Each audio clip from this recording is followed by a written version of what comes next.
বন্ধুরা দেখো মাংস হয়ে গেছে, শুধু কালারটা দেখো, এক কড়াই মাংস। আজকের রেসিপি, আজকের লাঞ্চ মেনুতে কি কি আছে দেখে নাও।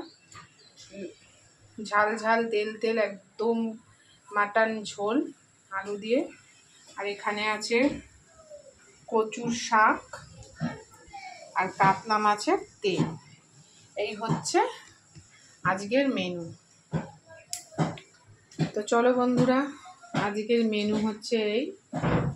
তো এখন ভিডিওটা এই পর্যন্তই। তোমরা আমার পাশে থেকো, আমার চ্যানেলটা সাবস্ক্রাইব করো, কমেন্ট করো, শেয়ার করো, লাইক করো প্লিজ, এটাই চাইছি। তো চলো, তোমরা আমার পাশে এভাবেই থেকো, আর কিছু নয়, তোমাদেরকে যাতে ভালো ভালো ভিডিও দিয়ে যেতে পারি। তো চলো বন্ধুরা, রাখছি এই পর্যন্ত, আবার দেখা হচ্ছে নেক্সট ভিডিও।